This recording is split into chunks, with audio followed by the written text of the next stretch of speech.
leading scorer. Dominique Wilkins, the league's #2 point provider.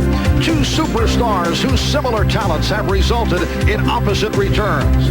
Both exploded into the NBA as youngsters. But Michael's 3 MVPs, 2 consecutive championships, and 7 scoring titles have annually kept Dominique in the shadows and searching for his first world championship. The quest continued in Chicago Friday night as Wilkins faced off against Jordan and the Bulls. But Chicago's finest was untouchable. Michael's 18 first quarter points, 35 for the night, erased any efforts by Dominique and the Hawks. A 24-point blowout by the Bulls sent a stinging message to the Hawks. Today, the battle resumes. Game 2 is next. Welcome to Chicago Stadium, the home of the 2-time defending champion Chicago Bulls. Sellout crowd, 18,000 turning out for Game 2 of the best-of-5 between the Bulls and the Atlanta Hawks as Dominique Wilkins fires up the 3.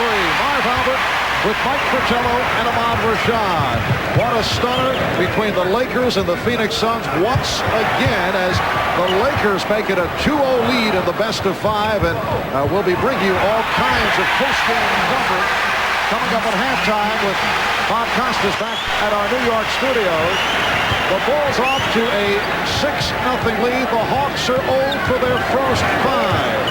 Chicago has done a very good job of starting out, putting the ball down low inside. Everything for Atlanta has tried to come from the perimeter. They are not making their outside shot, something Bobby Weiss wants to do. Take it to the basket. And Dominique Wilkins did just that, could not hit. It is kicked out of bounds by the Bulls.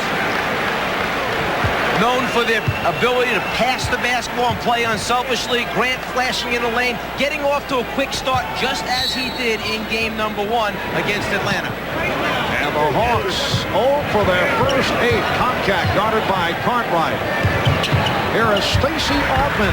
Make it 0 for 9. Dominique Wilkins on the recovery. Picked up on the switch by B.J. Armstrong. Mookie Blaylock and John Comcast. Finally, Kevin Willis is able to put it down, and the Bulls now lead 6-2. And a 20-second timeout has been called by Phil Jackson. So Atlanta firing away 1 of 11 to get it going here at the Stone. And playing right into Atlanta's hands, they had, rather playing right into what Chicago wanted them to do. Atlanta had guys taking shots that are not their strength. Finally, the strength. Willis in close under the basket. Problem in game 1 for Atlanta, Kevin Willis only played 9 minutes in the first. Got in early foul trouble. He's their best rebounder. He's number 5 in the on the glass. A number of offensive rebounds by Chicago to jump out early on. And here at the start, Atlanta with 6 offensive rebounds. That's why they've been able to get off 11 shots, but they've hit only 1. As the Bulls control the tempo, the boards, and the game on Friday night here in Chicago. They won it 114-90. Altman gets down on the break, and Blaylock has to regroup. Excellent job transition defense by Chicago. It's one area that the Hawks really wanted to work on, is getting some easy scores in transition. They had a chance, couldn't convert. And a loose ball foul has been called. Michael Jordan hurt that left hand on the backdoor alley-oop pass attempt. May have hit it on the rim to injure the left hand. Kevin Willis called on the foul. Here is Cartwright. Yes. Well, Bill Cartwright had a good one the other night. Phil Jackson said, well, Cartwright said that he is now healthy. He's feeling good, and he is back in not 100% condition, because he has been injury hit right throughout, but he's back to the form that the Bulls did see when Cartwright was at his best last year. Let's go back for a second. Jordan on the backdoor alley-oop pass. He goes up, elevates, and after it, he hits that hand, perhaps on the backboard as he misses the attempt to catch the ball. The follow-through may have hit the glass. Scottie Pippen continues to struggle. He had that bad shooting game last Sunday. It will be Atlanta ball in the season finale against the Knicks, and did not shoot well. 4 of 15 the other night against Atlanta. 2 of 16 last Sunday against the Knicks. That whip pass broken up by Grant. Here comes Pippen, setting up Jordan. Contact, got a piece of it. So the Bulls maintain possession. 4 minutes have gone by in this first quarter. Chicago 8. And Atlanta 2. You were mentioning Bill Cartwright a few moments ago. Bill Cartwright played only 15 minutes in game 1, but he was prepared and he's ready to go 30-32 if he has to. And he shot 6 for 8 from the floor in those 15 minutes.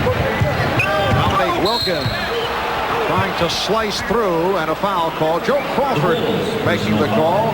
Joe working along with Bennett Salvatore and Greg Willard. Michael Jordan called for his first, and Dominique Wilkins to the line. Dominique averaged 29.9 during the regular season. Finished as the runner-up to Michael Jordan. He's made it back from the fractured finger on his right hand, suffered earlier this season. Last year missed the last 38 games, tearing his right Achilles tendon. And the way Dominique has made it back has surprised a lot of people around the NBA. Came back very strong. Dominique is the first to admit that it's the first time in an off season he's actually worked hard on his body, worked on his strength, get himself into shape to come back to camp as Jordan tries for the three immediately and misses. But again, those offensive rebounds by the Chicago Bulls. Game 1, 27 offensive rebounds for the Bulls. But to go back to Dominique, he had to put the time in the offseason to try and rehab that Achilles tendon. He came to training camp for the first time in excellent shape, and it's paid off. Mookie Blaylock called for the foul, putting Scottie Pippen on the line. You know, a number of those players who were invited to the All-Star games during the summer, like the Magic Classic out in Los Angeles, they play 5 or 6 of those. The score winds up 198 to 197, and sometimes they try and justify the fact that they're in pretty good shape, when in fact they're sucking wind the whole night when they're playing those games. They really don't change ends very much. They just take turns scoring. So Meek realized that he had to do it to try and make the comeback. He put the time and effort in. It's been obviously worthwhile. Are you saying your coaching days with the Atlanta Hawks? Wilkins forced it but got the roll. And the Bulls now lead 10-6.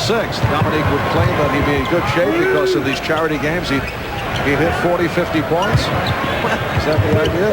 Nick had a lot of answers when we would discuss the offseason. Had a lot of answers for the questions that coaching staff would bring up, but he's not the only player that can do that. Good recovery by Grant on the air ball. Chicago 12 and Atlanta 6. The Hawks went 43-39 in the regular season, 4th in the Central. They finished 14 games behind Chicago, 7th seed in the Eastern Conference. And again, it's Dominique showing the entire repertoire here at the start. He has 6 points, and the Bulls now lead by the score of 12-8. Hawks finished by winning 3 of the last 4 after losing 3 in a row. They were up and down right throughout. Very inconsistent ball play. Nice speed. The block by Blaylock goes stopping Cartwright. And that pass intended for Willis got away. It'll be Chicago ball when we come back. First a timeout is called with 6:13 remaining in the first. Chicago halfway through the first quarter. The Bulls lead the Hawks by 4. The stunner in Phoenix. The Lakers make it 2-0 in the series over the team with the best record in the NBA. Lakers 86 and Phoenix 81. The game seen previously here on NBC, and then our tripleheader got underway as the Knicks defeated Indiana. They came from behind to win 101-91. John Starks led the way with 29 points, 11 assists. Rick Smits had 29 for Indiana. Michael Jordan with his first field goal. The Knicks and the Pacers play game 3 at Market Square in Indianapolis on Tuesday, and the Lakers and Suns in game 3 at the Forum in Los Angeles on Tuesday night. Lottie Divac with 19. Byron Scott had 17 in that surprising Laker victory. Stacey Augmon with his first field goal. The Bulls with a 4-point lead. Coming up at halftime with Bob and Quinn, highlights and interviews involving the Lakers and the Suns. Here's Scottie Pippen.